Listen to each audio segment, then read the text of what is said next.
اعوذ باللہ من الشیطان الرجیم بسم اللہ الرحمن الرحیم الحمدللہ والصلاة والسلام علی رسول اللہ وعلی آلہ واصحابہ اجمعین اشہد ان لا الہ الا اللہ واشہد ان محمدا عبدہ ورسولہ رب اشرح لی صدری ویسر لی امری واحلل عقدۃ من لسانی یفقہوا قولی ربنا زدنا علما اللہم فقہنا فی الدین آمین۔ ہم موسیٰ علیہ السلام کا قصہ پڑھ رہے تھے اور اس میں آج ہم پڑھیں گے کہ کس طرح ان کے ہاتھوں سے ایک قبطی کی اتفاقی ہلاکت پیش آ گئی۔ ارشاد باری تعالیٰ ہے، اور جب موسیٰ اپنی جوانی کو پہنچ گئے اور پورے توانا ہو گئے تو ہم نے انہیں حکمت اور علم عطا فرمایا۔ نیکی کرنے والوں کو ہم اسی طرح بدلہ دیا کرتے ہیں۔ اور موسیٰ ایک ایسے وقت میں شہر میں آئے جب شہر کے لوگ غفلت میں تھے، تو یہاں دو شخصوں کو لڑتے ہوئے پایا۔ یہ ایک تو اس کے رفیقوں میں سے تھا اور یہ دوسرا اس کے دشمنوں میں سے۔ اس کی قوم والے نے اس کے خلاف جو اس کے دشمنوں میں سے تھا اس موسیٰ سے فریاد کی، جس پر موسیٰ نے اسے ایک ضرب لگائی جس سے وہ مر گیا۔ موسیٰ کہنے لگے، یہ تو شیطانی کام ہے، یقیناً شیطان دشمن اور کھلے طور پر بہکانے والا ہے۔ پھر دعا کرنے اور کہنے لگے، اے پروردگار، میں نے خود اپنے اوپر ظلم کیا، تو مجھے معاف فرما دے۔ سو اللہ تعالیٰ نے انہیں بخش دیا، بخشش اور بہت مہربانی کرنے والا ہے۔ موسیٰ کہنے لگے، اے میرے رب، جیسے تو نے مجھ پر یہ کرم فرمایا، میں بھی اب ہرگز کسی گنہگار کا مددگار نہ بنوں گا۔ اللہ تعالیٰ نے پہلے یہ بیان فرمایا ہے کہ اس نے آپ کی والدہ پر احسان فرمایا کہ آپ کو ان کے پاس واپس پہنچا دیا۔ اب یہ بیان ہو رہا ہے کہ جب آپ اپنی پوری جوانی کو پہنچ گئے اور پورے توانا ہو گئے، یعنی جسمانی اور اخلاقی طور پر کمال کے درجے تک پہنچ گئے، اکثر علماء کے نزدیک اس سے 40 سال کی عمر مراد ہے، تب اللہ نے آپ کو حکمت اور علم یعنی نبوت اور رسالت کا منصب عطا فرمایا، جس کی بشارت آپ کی والدہ کو اس فرمان میں دی گئی تھی، ہم یقیناً اسے تیری طرف لوٹانے والے ہیں اور اسے پیغمبر بنانے والے ہیں۔ یہ سورہ قصص کی آیت نمبر 7 ہے۔ اس کے بعد اللہ تعالیٰ نے وہ واقعہ بیان کیا ہے جو حضرت موسیٰ علیہ السلام کے مصر سے نکل کر مدین کے علاقے میں پہنچنے کا باعث بنا۔ آپ وہاں مقام پذیر رہے حتیٰ کہ مقررہ مدت ختم ہو گئی، اور پھر اللہ تعالیٰ نے آپ سے ہم کلام ہو کر آپ کو نبوت سے سرفراز فرمایا، جیسے کہ آئندہ بیان ہوگا۔ ارشاد باری تعالیٰ ہے، اور موسیٰ ایک ایسے شہر میں آئے جبکہ شہر کے لوگ غفلت میں تھے۔ اس میں وقت کی بارے میں حضرت ابن عباس رضی اللہ عنہ اور اس کے علاوہ دوسرے علماء کا یہ قول ہے کہ یہ دوپہر کا وقت تھا۔ حضرت ابن عباس رضی اللہ عنہ سے ایک قول یہ بھی مروی ہے کہ اس سے مراد مغرب اور عشاء کے درمیان کا وقت ہے۔ ارشاد باری تعالیٰ کا مفہوم فوجد فیہا رجلین یقتتلان، یہاں دو شخصوں کو لڑتے ہوئے پایا، یعنی وہ آپس میں مار کٹائی کر رہے تھے۔ ھذا من شیعتہ، یہ ایک تو اس کے رفیقوں میں سے تھا، یعنی بنی اسرائیل میں سے تھا، اور یہ دوسرا اس کے دشمنوں میں سے تھا، یعنی قبطی تھا۔ اس کے قوم والے نے اس کے خلاف جو اس کے دشمنوں میں سے تھا موسیٰ علیہ السلام سے فریاد کی۔ اس کی وجہ یہ تھی کہ موسیٰ علیہ السلام کو مصر کے ملک میں ایک باوقار مقام حاصل تھا، کیونکہ آپ کا فرعون سے ایک اہم تعلق قائم ہو چکا تھا، جس نے آپ کو بیٹا بنایا تھا اور آپ نے اس کے گھر میں پرورش پائی تھی۔ اسی وجہ سے بنی اسرائیل کو بھی عزت نصیب ہوئی تھی اور وہ سر اٹھا کر چلنے لگے تھے، کیونکہ وہ دودھ کے رشتے سے خود کو آپ کے ننیالی رشتہ دار سمجھتے تھے۔ جب اس اسرائیلی نے اس قبطی کے خلاف موسیٰ علیہ السلام سے فریاد کی تو آپ اس کی طرف مڑے اور اسے ایک ضرب لگائی، یعنی مکہ مارا یا ڈنڈا مارا، جس سے وہ مر گیا۔ وہ قبطی کافر تھا، اللہ کے ساتھ شرک کرنے والا تھا۔ ویسے بھی موسیٰ علیہ السلام اسے قتل نہیں کرنا چاہتے تھے، بلکہ اسے تنبیہ کرنا اور روکنا چاہتے تھے۔ اس کے باوجود موسیٰ علیہ السلام نے کہا، یہ تو شیطانی کام ہے، یقیناً شیطان دشمن اور کھلے طور پر بہکانے والا ہے۔ پھر کہنے لگے، اے میرے رب، میں نے اپنے آپ پر ظلم کیا، تو مجھے معاف فرما دے، اور اللہ تعالیٰ نے اسے بخشش کر دی، اس کا بخش دیا۔ وہ بخشش اور بہت مہربانی کرنے والا ہے۔ موسیٰ کہنے لگے، اے میرے رب، جیسے تو نے مجھ پر کرم فرمایا، یعنی قوت اور شان عطا فرمائی ہے، میں بھی اب ہرگز کسی گنہگار کا مددگار نہ بنوں گا۔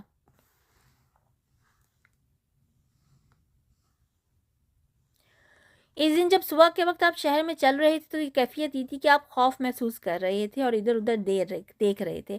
اچانک وہی اسرائیلی مل گیا جس نے کل آپ سے مدد چاہی تھی، اور آپ سے فریاد کرنے لگا، اور ایک اور آدمی کے خلاف آپ سے مدد مانگنے لگا جس سے اس کا جھگڑا ہو گیا تھا۔ موسیٰ علیہ السلام نے اس کی بار بار کی شرارتوں کی بنا پر اسے ملامت کی اور اسے فرمایا، اس میں شک نہیں کہ تو سری گمراہ ہے، پھر آپ نے اس کپتی پر ہاتھ ڈالنے کا ارادہ کیا جو موسیٰ علیہ السلام کا بھی دشمن تھا اور اسرائیلی کا بھی، تاکہ اسے منع کرے، اسرائیل کو اس سے چھڑائے۔ جب آپ اس ارادے سے کپتی کی طرف بڑھے تو اس نے کہا، موسیٰ، کیا جس طرح تو نے کل ایک شخص کو قتل کیا مجھے بھی مار ڈالنا چاہتا ہے؟ تو ملک میں ظالم اور سرکش ہونا چاہتا ہے، اور تیرا یہ ارادہ نہیں کہ تو اصلاح کرنے والوں میں سے ہو۔ بعض علماء کرام فرماتے ہیں کہ یہ بات اس اسرائیلی نے کہی تھی جس نے موسیٰ علیہ السلام کا گزشتہ روز کا واقعہ دیکھا تھا۔ معلوم یہ ہوتا ہے کہ اس نے جب موسیٰ علیہ السلام کو قبطی کی طرف بڑھتے دیکھا تو یہ سمجھا کہ وہ خود اس اسرائیلی کو سزا دینا چاہتے ہیں، کیونکہ آپ اسے فرما چکے تھے تو صریح گمراہ ہے۔ اس لیے اس شخص نے موسیٰ علیہ السلام سے یہ بات کہہ کر کل والا راز فاش کر دیا، اور قبطی نے فوراً فرعون کے پاس جا کر موسیٰ کی شکایت کر دی۔ اکثر علماء کرام نے یہی تشریح بیان کی ہے، لیکن یہ بھی ممکن ہے کہ یہ کلام قبطی کا ہو۔ اس نے جب آپ کو اپنی طرف بڑھتے دیکھا تو ڈر گیا۔ اس نے اندازے سے یہ بات کہہ دی کہ ممکن ہے کل والے مقتول کو موسیٰ علیہ السلام ہی نے قتل کیا ہو۔ یہ بھی ہو سکتا ہے کہ اسرائیلی نے فریاد کرتے وقت ایسے الفاظ استعمال کیے ہوں جس سے قبطی کو حقیقت کا علم ہو گیا ہو، واللہ عالم۔ الغرض فرعون کو معلوم ہو گیا کہ وہ شخص موسیٰ علیہ السلام کے ہاتھوں قتل ہوا ہے، چنانچہ اس نے آپ کی گرفتاری کے لیے آدمی بھیجے، لیکن وفادار آدمی نے ان سے پہلے قریب کے راستے سے موسیٰ علیہ السلام کے پاس پہنچ گیا، جیسے کہ ارشاد ہے، شہر کے پرلے کنارے سے ایک شخص دوڑتا آیا اور کہنے لگا، اے موسیٰ، سردار تیرے قتل کا مشورہ کر رہے ہیں، پس تو اس شہر سے چلا جا، میں یقیناً تیرا خیر خواہ ہوں، اس لیے یہ بات بتا رہا ہوں۔ جب موسیٰ علیہ السلام کے اتفاقی قتل کی خبر بادشاہ تک پہنچ گئی اور اس نے آپ کو گرفتار کرنے کا حکم دیا تو آپ خوفزدہ ہو کر ہجرت کرنے پر مجبور ہو گئے۔ ارشاد باری تعالیٰ ہے، پس موسیٰ وہاں سے خوفزدہ ہو کر دیکھتے بھالتے نکل کھڑے ہوئے، کہنے لگے، اے پروردگار، مجھے ظالموں کے گروہ سے بچا لے۔ اور جب مدین کا رخ کیا تو کہنے لگے، مجھے امید ہے کہ میرا رب مجھے سیدھی راہ لے چلے گا۔ جب آپ مدین کے پانی کے پر پہنچے تو دیکھا لوگوں کی ایک جماعت وہاں پانی پلا رہی ہے، اور دو عورتیں الگ کھڑی اپنے جانوروں کو روک رہی ہیں۔ پوچھا، تمہارا کیا معاملہ ہے؟ وہ بولی، جب تک یہ چرواہے واپس نہ چلے جائیں ہم پانی نہیں پلاتی، اور ہمارے والد بڑی عمر کے بوڑھے ہیں، بس آپ نے خود ان کے جانوروں کو پانی پلا دیا۔ پھر سائے کی طرف ہٹ آئے اور کہنے لگے، اے پروردگار، تو جو کچھ بھلائی میری طرف اتارے میں اس کا محتاج ہوں۔ ان آیات میں اللہ تعالیٰ اپنے بندے، اپنے رسول اور اپنے کلیم کے بارے میں بیان فرما رہا ہے کہ وہ مصر سے نکلے تو ادھر ادھر دیکھتے بھالتے نکلے۔ آپ خوف محسوس کر رہے تھے کہ فرعون کی قوم کا کوئی شخص آپ تک پہنچ جائے۔ آپ کو کچھ معلوم نہ تھا کہ کس طرف رخ کریں اور کون سی راہ اختیار کریں، کیونکہ اس سے پہلے کبھی مصر سے باہر نہیں گئے تھے۔ ارشاد باری تعالیٰ ہے، اور جب مدین کا رخ کیا، یعنی ایک راہ پر چل دیے، تو کہنے لگے، مجھے امید ہے کہ میرا رب مجھے سیدھی راہ لے چلے گا، یعنی امید ہے کہ اس راہ سے وہ منزل مقصود پر پہنچ جائیں گے، اور ایسے ہی ہوا۔ انہیں منزل مل گئی، اور کتنی عظیم منزل مل گئی۔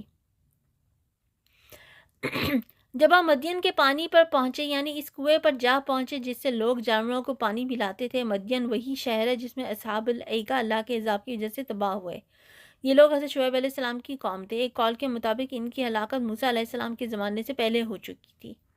جب وہ اس کنویں پر پہنچے تو دیکھا کہ لوگوں کی ایک جماعت وہاں پانی پلا رہی ہے، اور دو عورتیں الگ کھڑی اپنے جانوروں کو روک رہی ہیں، یعنی اپنی بکریوں کو روک رہی ہیں کہ لوگوں کی بکریوں میں نہ مل جائیں۔ اہل کتاب کہتے ہیں کہ وہ 7 لڑکیاں تھیں، لیکن یہ غلط ہے۔ یہ تو کہا جا سکتا ہے کہ شعیب علیہ السلام کی 7 لڑکیاں ہوں، لیکن جانوروں کو پانی پلانے کا کام 2 ہی کرتی تھیں۔ یہ توجیہ ممکن ہے بشرطیکہ 7 کی روایت قابل اعتماد ہو، ورنہ قرآن کے الفاظ سے بظاہر یہی معلوم ہوتا ہے کہ وہ 2 ہی تھی۔ حضرت موسیٰ علیہ السلام نے پوچھا، تمہارا کیا معاملہ ہے؟ وہ بولی، جب تک چرواہے واپس نہ چلے جائیں ہم پانی نہیں پلاتی، اور ہمارے والد بڑی عمر کے بوڑھے ہیں، یعنی ہم کمزور عورتیں ہونے کی وجہ سے بکریوں کو اس وقت تک پانی نہیں پلا سکتی جب تک چرواہے پانی پلانے سے فارغ نہ ہو جائیں، اور ہمیں خود بکریاں چرانے کی ضرورت اس لیے پیش آئی کہ ابا جان بوڑھے اور کمزور ہیں۔ ارشاد باری تعالیٰ ہے، فسقا لہما، بس آپ نے خود ان کے جانوروں کو پانی پلا دیا، پھر سائے کی طرف ہٹ آئے۔ مفسرین کہتے ہیں کہ یہ کیکر کے درخت کا سایہ تھا۔ اس وقت آپ نے دعا کی، ربی انی لما انزلت علیہ من خیر فقیر، اے پروردگار تو جو کچھ بھلائی میری طرف اتارے میں اس کا محتاج ہوں۔ حضرت موسیٰ علیہ السلام طویل سفر کے بعد تھکے ہارے ایک درخت کے سائے میں بیٹھ گئے اور اللہ تعالیٰ سے مدد کی درخواست کی، جو فوراً قبول ہو گئی۔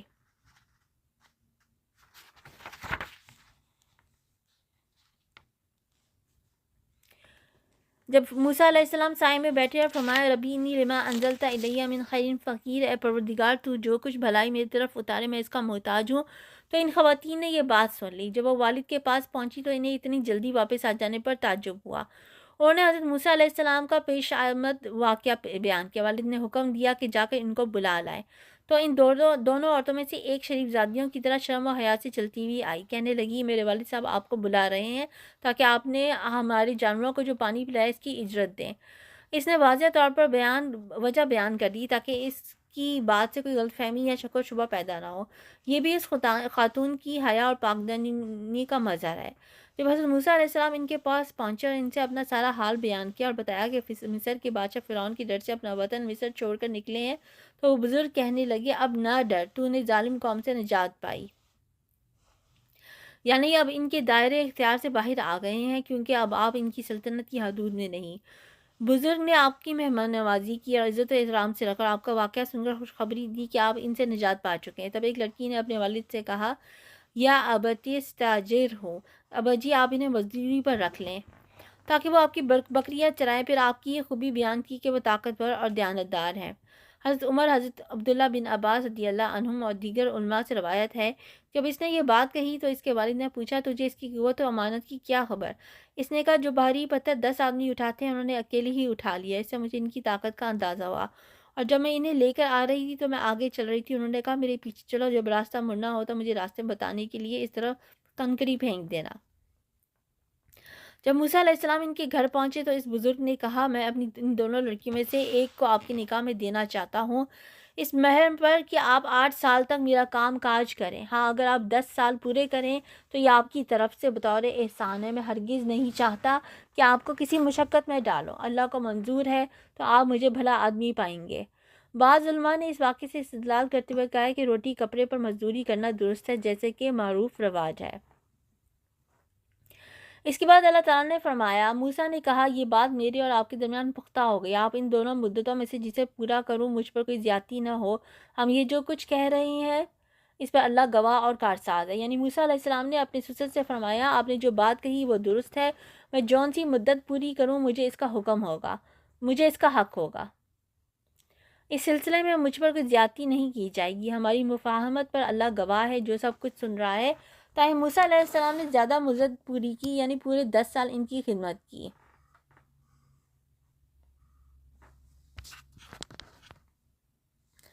حضرت موسیٰ علیہ السلام نے ان کے پاس مقررہ مدت پوری کی اور پھر اپنی زوجہ محترمہ کو ساتھ لے کر مصر کی طرف روانہ ہوئے تو راستے میں کلیم اللہ ہونے کا شرف حاصل ہوا۔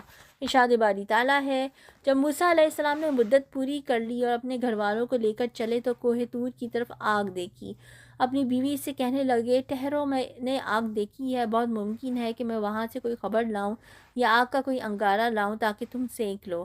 پس جب وہاں پہنچے تو اس بابرکت زمین کے میدان کے دائیں کنارے کے درخت سے انہیں آواز دی گئی کہ اے موسیٰ یقیناً میں ہی اللہ ہوں، سارے جہانوں کا پروردگار ہوں۔ اور یہ بھی آواز آئی کہ اپنا عصا پھینک دے۔ پھر جب اسے دیکھا کہ وہ شام کی طرف پھنپھنا رہے ہیں تو پیٹ پھیر کر واپس ہو گئے اور مڑ کر رخ بھی نہ کیا۔ ہم نے کہا اے موسیٰ آگے آ، ڈر مت، یقیناً تو ہر طرف امن والا ہے، اپنے ہاتھ کو اپنے گریبان میں ڈال، وہ بغیر کسی قسم کے روگ کے بالکل سفید چمکتا ہوا نکلے گا، اور خوف سے بچنے کے لیے اپنے بازو اپنی طرف سے ملا لے، بس یہ دونوں معجزے تیرے رب کی طرف سے ہیں، فرعون اور اس کی جماعت کی طرف، یقیناً وہ سب کے سب نافرمان لوگ ہیں۔ تو بہرحال اس طرح کوہ طور تک پہنچے موسیٰ علیہ السلام۔ جب موسیٰ علیہ السلام نے 10 سال کی مدت پوری کر لی تو اپنے گھر والوں سمیت واپس مصر کی طرف روانہ ہوئے۔ راستے میں رات ہو گئی، رات تاریک اور سرد تھی، وہ راستہ بھول کر معروف راہ سے ہٹ گئے۔ ان حالات میں آپ کو طور کے دامن میں آگ روشن نظر آئی۔ آپ اپنے گھر والوں سے کہنے لگے ٹھہرو، میں نے آگ دیکھی ہے، معلوم ہوتا ہے کہ یہ آگ صرف آپ کو نظر آئی تھی، آپ کے اہل کو نہیں، کیونکہ یہ اصل میں نور تھا جسے ہر کوئی نہیں دیکھ سکتا۔ بہت ممکن ہے کہ میں وہاں سے کوئی خبر لاؤں، یعنی وہاں مجھے جو کوئی ملے اس سے راستہ پوچھ لوں یا آگ کا کوئی انگارہ لاؤں تاکہ تم سینک لو۔ معلوم ہوا کہ وہ رات سرد اور تاریک تھی، جیسے سورہ طٰہٰ میں ارشاد ہے کیا آپ کو موسیٰ کا قصہ معلوم ہے جب اس نے آگ دیکھ کر اپنے گھر والوں سے کہا تم ذرا سی دیر ٹھہر جاؤ، مجھے آگ دکھائی دی ہے، ممکن ہے کہ میں اس کا کوئی انگارہ تمہارے پاس لاؤں یا آگ کے پاس رہنمائی میسر ہو۔ اس سے معلوم ہوا کہ وہاں اندھیرا تھا اور وہ راستہ بھول گئے تھے۔ سورہ نمل میں بھی ان سب باتوں کا ذکر ہے۔ ارشاد باری تعالیٰ ہے، جب موسیٰ نے اپنے گھر والوں سے کہا کہ میں نے آگ دیکھی ہے، میں وہاں سے کوئی خبر لے کر یا آگ کا کوئی سلگتا ہوا انگارہ لے کر جلد تمہارے پاس آ جاؤں تاکہ تم تاپ سکو۔ وہ واقعی ایک خبر لے کر آئے۔ وہ کتنی عظیم خبر تھی، انہیں رہنمائی بھی ملی، اور کتنی عظیم و شان تھی وہ رہنمائی۔ انہوں نے وہاں سے ایک بے مثال روشنی حاصل کی تھی۔ ارشاد باری تعالیٰ ہے، پس جب وہ وہاں پہنچے تو اس بابرکت زمین کے میدان کے دائیں کنارے کے درخت میں سے انہیں آواز دی گئی، اے موسیٰ، یقیناً میں ہی اللہ ہوں، سارے جہانوں کا پروردگار۔ سورہ نمل میں ارشاد ہے، جب وہاں پہنچے تو آواز دی گئی کہ بابرکت ہے وہ جو اس آگ میں ہے، اور برکت دیا گیا ہے وہ جو اس کے آس پاس ہے، اور پاک ہے اللہ جو تمام جہانوں کا پالنے والا ہے۔ یعنی وہ جو چاہتا ہے کرتا ہے، اور جو فیصلہ چاہتا ہے نافذ فرماتا ہے۔ اے موسیٰ سن، بات یہ ہے کہ میں ہی اللہ غالب حکمت والا ہوں۔ یہ سورہ نمل کی آیت نمبر 27 ہے۔ سورہ طٰہٰ میں ارشاد ہوا، جب وہ وہاں پہنچے تو انہیں آواز دی گئی، اے موسیٰ، یقیناً میں ہی تیرا پروردگار ہوں، تو اپنی جوتیاں اتار دے کیونکہ تو پاک میدان طویٰ میں ہے، اور میں نے تجھے منتخب کیا ہے۔ اب جو وحی کی جائے اسے کان لگا کر سن، بے شک میں ہی اللہ ہوں، میرے سوا کوئی عبادت کے لائق نہیں، پس تو میری ہی عبادت کر اور میری یاد کے لیے نماز قائم رکھ۔ قیامت یقیناً آنے والی ہے جسے میں پوشیدہ رکھنا چاہتا ہوں تاکہ ہر شخص کو وہ بدلہ دیا جائے جو اس نے کوشش کی ہو، پس تجھے اس کے یقین سے کوئی ایسا شخص نہ روک دے جو اس پر ایمان نہ رکھتا ہو اور اپنی خواہش کے پیچھے نہ لگا ہوا ہو، ورنہ تو ہلاک ہو جائے گا۔ مفسرین فرماتے ہیں، حضرت موسیٰ علیہ السلام اس آگ کی طرف چلے تو انہیں نظر آئی تھی۔ جب وہاں پہنچے تو دیکھا کہ ایک شخص کانٹے دار درخت میں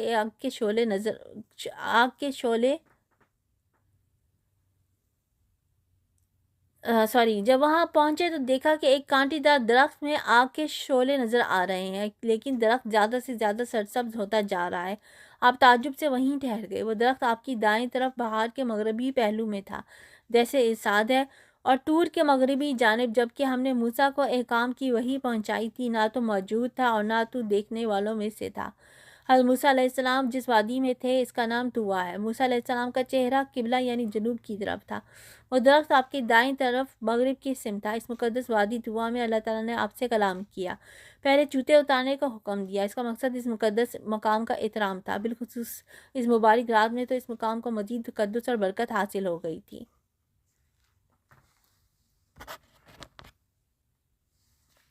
اللہ تعالیٰ نے حضرت موسیٰ علیہ السلام کو بتایا کہ یہ دنیا فانی ہے، دائمی گھر قیامت کو ملے گا وہ جو یقیناً قائم ہونے والی ہے، تاکہ ہر شخص کو وہ بدلہ دیا جائے جو اس نے کوشش کی ہو، یعنی نیکی اور بدی کا بدلہ ملے گا۔ اللہ تعالیٰ نے آپ کو اس دن کے لیے عمل کرنے کی ترغیب دی اور ایسے لوگوں سے الگ رہنے کی ہدایت فرمائی جو اپنے مالک کی نافرمانی کرتے ہیں اور اپنے دل کی خواہش کے پیچھے چلتے ہیں، پھر اپنی قدرت کے اظہار کے لیے اور اپنی کن فیکون کی شان دکھانے کے لیے موسیٰ علیہ السلام سے فرمایا، وما تلک بیمینک یا موسیٰ، اے موسیٰ تیرے دائیں ہاتھ میں یہ کیا ہے؟ کیا یہ وہی لاٹھی نہیں جو تیری دیکھی بھالی ہے جب سے تجھے ملی ہے؟ جواب دیا، یہ میری لاٹھی ہے جس پر میں ٹیک لگاتا ہوں، جس میں اپنی بکریاں لے کر پتے جھاڑ لیا کرتا ہوں، اس میں مجھے اور بھی بہت فائدے ہیں۔ یعنی یہ وہی لاٹھی ہے جسے میں اچھی طرح پہچانتا ہوں۔ فرمایا، اے موسیٰ اسے نیچے ڈال دے، چنانچہ ان کے ڈالتے ہی وہ سانپ بن کر دوڑنے لگی۔ یہ ایک عظیم معجزہ تھا اور اس بات کی قاطع دلیل تھی کہ آپ سے کلام کرنے والا وہی اللہ ہے جو اپنے امر کن سے ہر چیز کو پیدا کرتا ہے اور اسے ہر کام کی طاقت حاصل ہے۔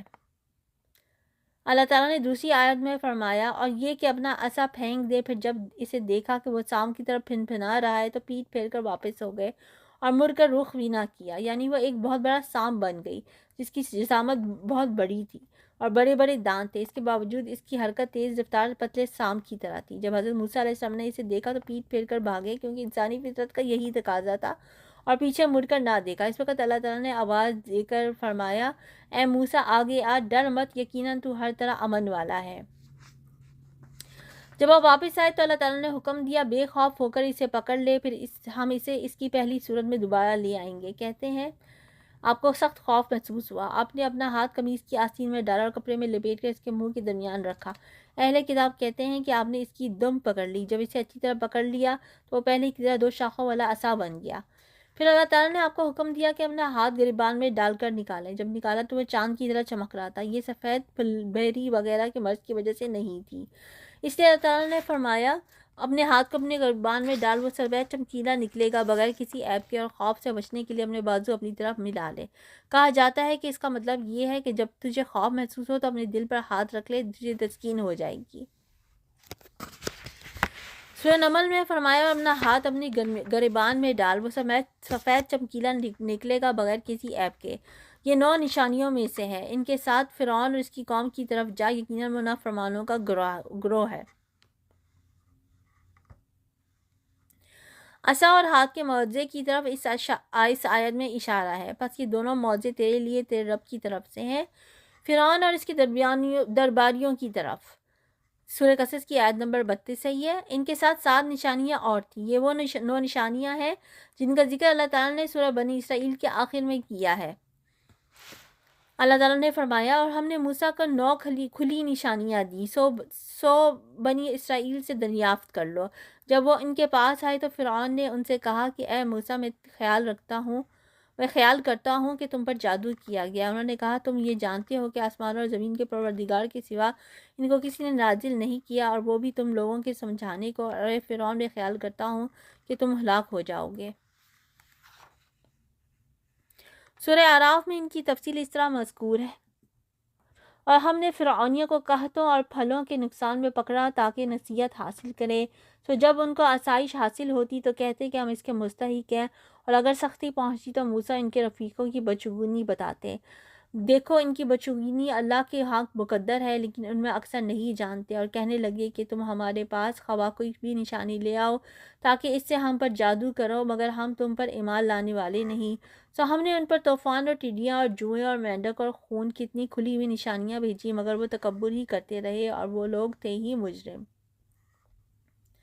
یہ 9 نشانیاں 10 احکام سے مختلف ہیں. بعض لوگوں نے ان دونوں معاملات کو خلط ملط کر دیا جبکہ یہ الگ الگ ہیں. اس کے بعد موسیٰ علیہ السلام نے فرعون کو دعوت حق جو دی تھی، اس کا حکم موسیٰ علیہ السلام کو ہوا. وہ اس طرح سے کہ جب اللہ تعالیٰ نے موسیٰ علیہ السلام کو فرعون کے پاس جانے کا حکم دیا تو حضرت موسیٰ علیہ السلام نے کہا اے پروردگار، ان میں سے ایک شخص میرے ہاتھ سے قتل ہو چکا ہے، سو مجھے خوف ہے کہ وہ کہیں مجھ کو مار نہ ڈالیں، اور ہارون جو میرا بھائی ہے اس کی زبان مجھ سے زیادہ فصیح ہے، لہٰذا اس کو میرے ساتھ مددگار بنا کر بھیج کہ میری تصدیق کرے. مجھے خوف ہے کہ وہ لوگ میری تکذیب کریں گے.